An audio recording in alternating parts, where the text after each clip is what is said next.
Alright, we are back for round 3 on the draw, and it feels good to know we are not playing against mono red. Looks like another pretty aggressive deck though. But our hand is pretty well suited to defeat aggression. Mono black beat down as we drew Sphere of the Sun, probably the best draw possible in the entire deck.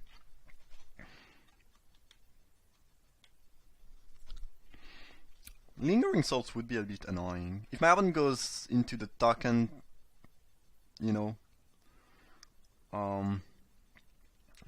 token shenanigans thing, it could be rough because again we don't have Wrath of God. So if it's some type of white-black token deck, it could be annoying actually. What do we do here? I could just oust the Mentor.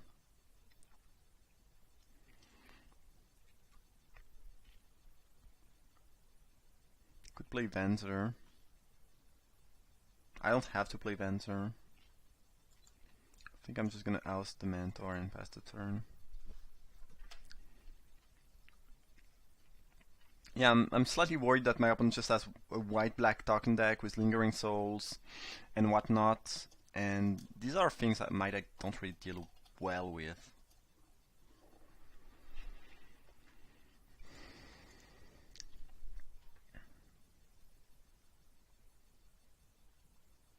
Oh well, we shall see.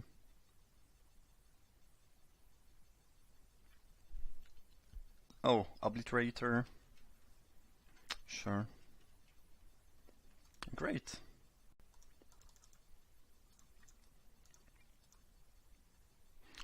Feel free to obliterate. As long as you don't attack me, you can be there. I can let you leave. Worried about the Mentor. I mean, I put it back on the top, but now it's back on the Obliterator, which is tapped. Ah, interesting. So we could go Tamio, tap that, Batterskull.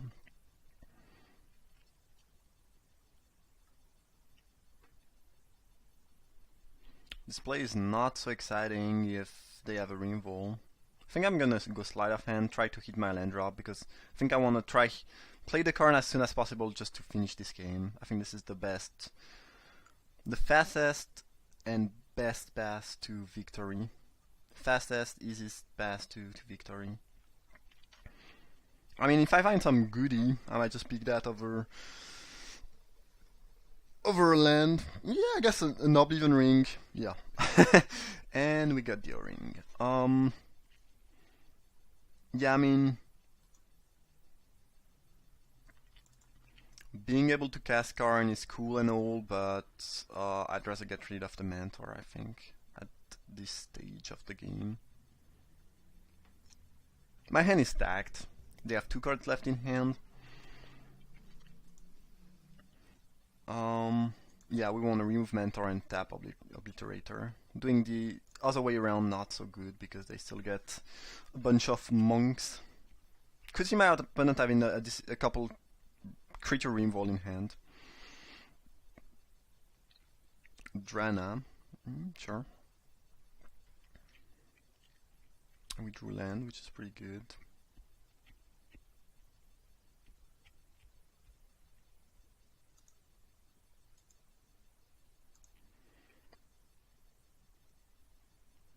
Well, I think I just slightly misplayed here.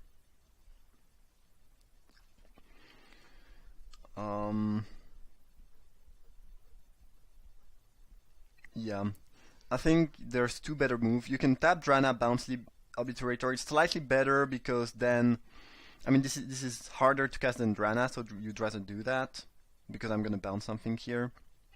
Or the other move is to tap the Fetid Heath and bounce Obliterator, and then maybe they cannot cast it anymore. But they still have 3 black, so it's likely that they get to cast it pretty soon anyways. But whatever you do, you should probably just bounce Obliterator and tap Drana, if anything. So yeah, slight misstep here. I don't think this is the kind of things that that's gonna matter a lot, but you might as well play things right, right?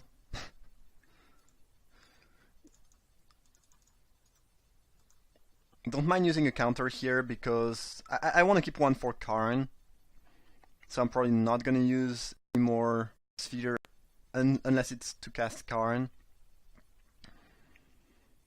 But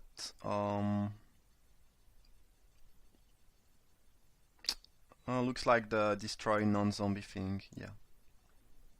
I mean, the Battle Skull is still here, so there is that.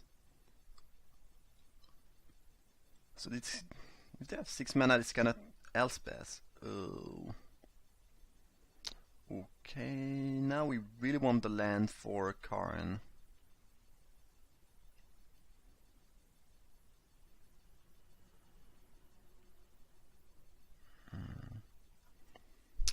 The bad news is if we do remove Elspeth, then they get to kill the Karn with their soldiers, which I don't love. I could plus Karn, then Karn goes down to, they attack Karn down to 7, then I remove Elspeth, it's at 4, they have 6 token. Yeah, they can still kill it. On the other hand, if they kill Karn with soldiers, then I get to draw a bunch with Tamio. I get to draw 4 next turns. I don't really want to let them get more token with Elspeth. I think I just might stack the Karn right here.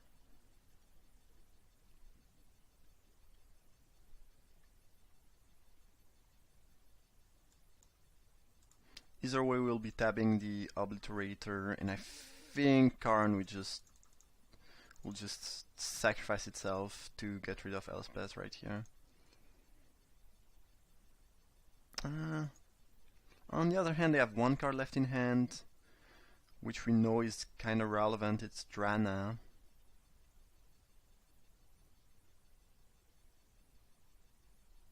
I think I'll try to be a bit greedy and plus Karn actually. I can still kill Elspeth next turn most likely. I also have other ways to kill Elspeth in my deck or deal with her.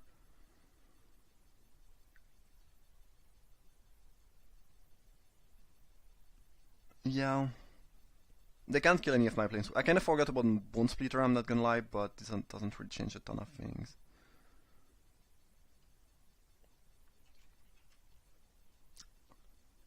Yeah, I think we wanna draw.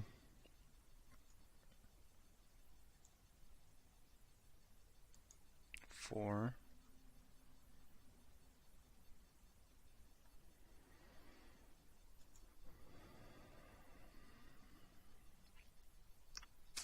So we'll need to bounce the Obliterator. I think at this point we kinda need to kill Elspeth.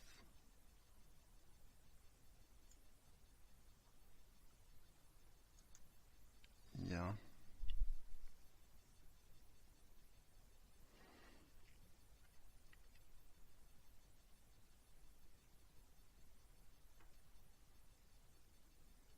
Then we can trade Venter for the token with Bone Splitter.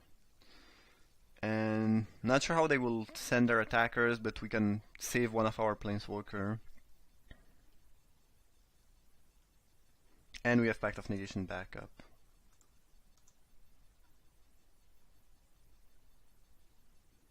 Sorin, Lord of Innistrad. Yeah, we do have to counter that because the -2 will be really hard to beat.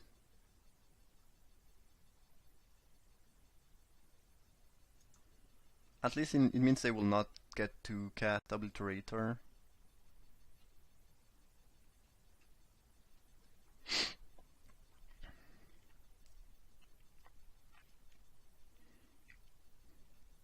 Hopefully their last card is not a Doomblade. I think they will over-attack on Planeswalker because it's pretty obvious that I have something going on here.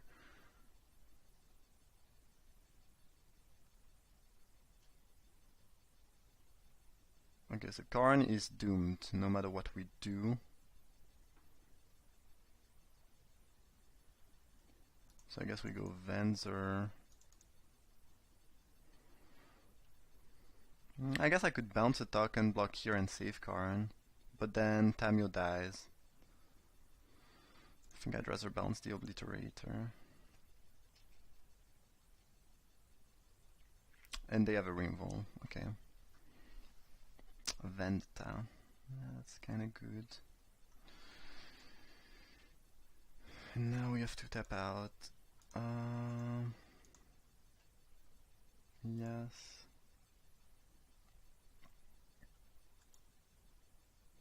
So we could draw 6.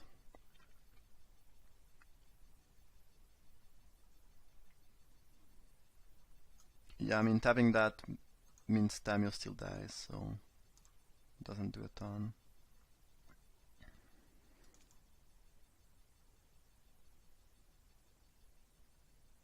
I think I'm gonna Banishing Light the Bone Splitter.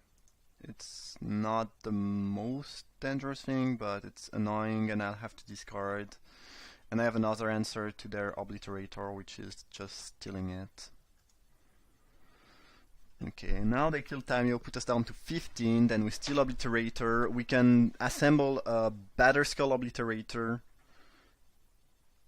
And then, yeah, that should be good. Tidings and Sphinx, not so great, as we do have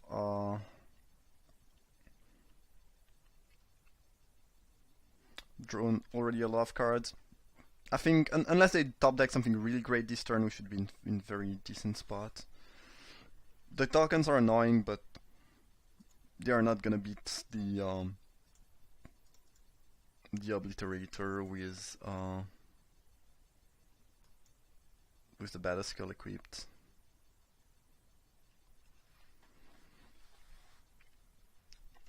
This is gonna be 9/9 Trample, Vigilance that cannot be dealt damage.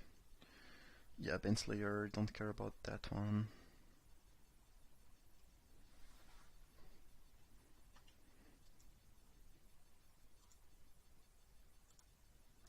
Alright.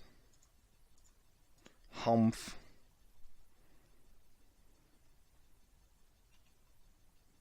And if they ever get rid of my mind control, I can Face Feathers. Well, I might use Face Feathers on the Baneslayer actually.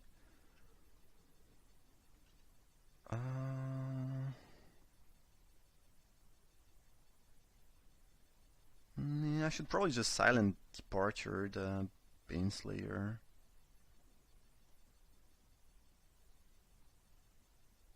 I don't care a ton about Baneslayer. That's the thing. Kinda wanna keep Snapcaster, Pact of Negation available.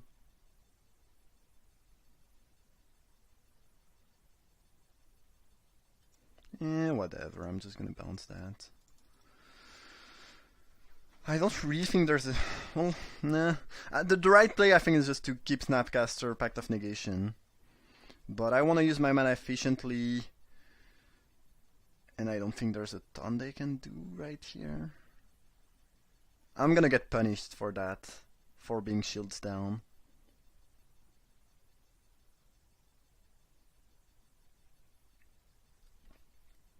Because Baneslayer is really not an issue. On the other hand, I think there's a very high chance they just recast the Baneslayer and we just kind of time walk them.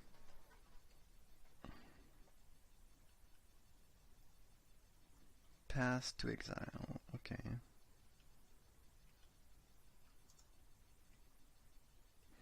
And now if they take damage, it means they just die to the Sphinx next turn. And we can go Sphinx, Pass to exile, plus keep Pact of Negation backup, so I don't think they have any out.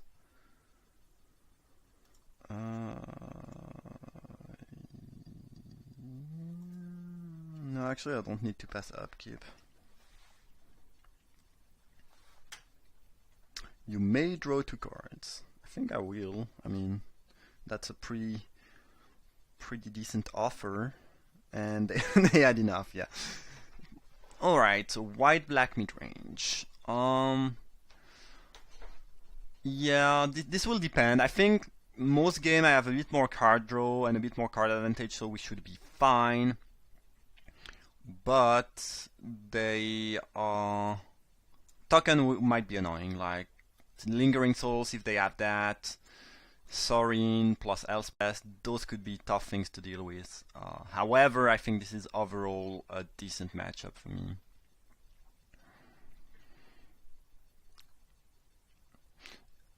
As far as I can think right now, I don't think there's anything great in the side. Field, maybe. Since I have all the O-ring effect, they are not gonna go O-ring my quarantine field. They could have disenchant. I think we saw a disenchant during the draft.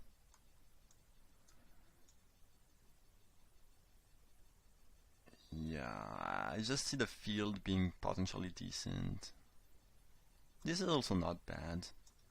I think maybe this should be in the main. It's decent. We don't have a ton of white spells though. The question is there anything I want to cut? And the answer is I don't really think so.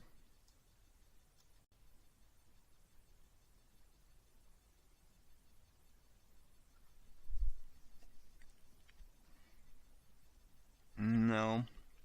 If they do have that, I think the best card, their best card in the matchup is Lingering Souls. It's really annoying for me to deal with, but what can you do? What can you do?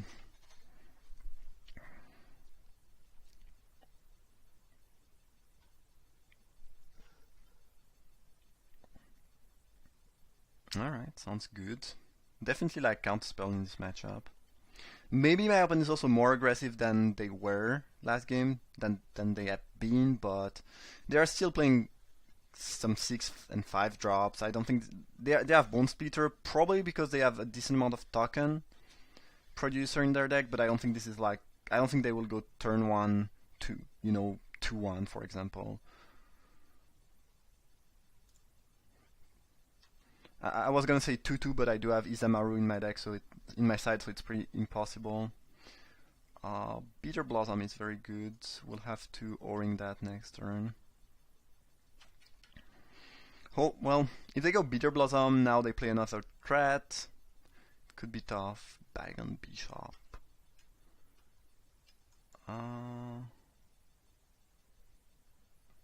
Yeah, still think that Bitter Blossom is more threatening than the Bishop in the longer run. They'll probably get a clue here. Nope. Looks like a 4-drop. I just didn't oh, okay, great. I was gonna say to not do something too threatening, and that's what just happened. And then I want to hit my 5th land drop, but if they don't do anything here, playing around the counterspell, I can Thirst, and then I'm pretty sure to hit my 5th land drop. And I can go something strong plus... I think I actually want to Thirst and steal the Baneslayer over using a Ringvol here. And then I can Pact of Negation their Ringvol on Baneslayer and probably win. I don't think discarding Baneslayer, Batterskull is great. I might just do that though, because I don't want to discard my lands. Yeah, it feels weird, but I'm gonna get rid of that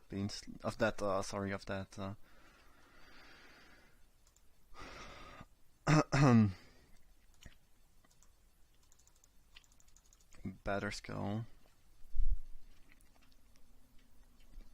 Now the question is, if they do have 2 counterspell, 2 Ringvol, what do we do? Okay, if they tap out, it's gonna be simpler. Mind Shatter for 4. No thanks. I'll pass on that if I can. I'll pass on the Mind Shatter. Well, now my opponent gets to resolve something like Elspeth. There's not a ton I can do about that, though. They could have done that last turn. I think if they had Elspeth, it would have been better to play Elspeth over Mind Shatter, actually. Since I had Pact of Negation, maybe not, but Sorin is not really something I care about here. So I can see chump blocking with Fairy Rug, but why would you not attack with Bishop? You don't need... Oh, they want 2 chump blockers in case I have a removal.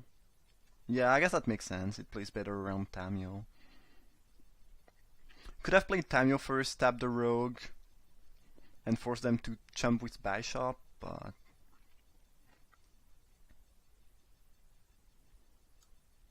I mean, Sorin is just probably gonna get a couple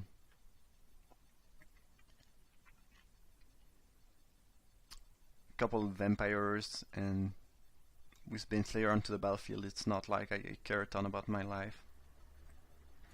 If they had a removal, they should have used it main phase. I mean, during their turn when I was tapped out, so I don't think they have one.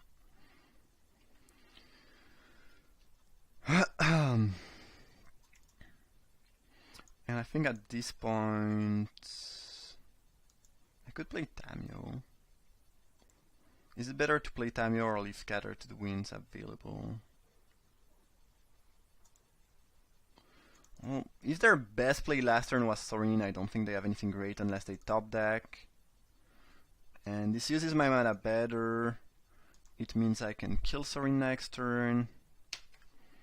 Yeah, I guess I should have thought a little bit more about my play first and actually tap the Rogue and force them to chump block with Bishop or lose Sorin. That was a slightly better move. But either way, their deck seems pretty soft to mind control. Again, I think there could have been a couple really threatening things like Lingering Souls for us, but overall looked like a pretty decent matchup. So we got there with the good old blue-white control deck. I hope you guys enjoyed the draft. Drop a like if it's the case. Thanks for watching. And yeah, see you for another draft.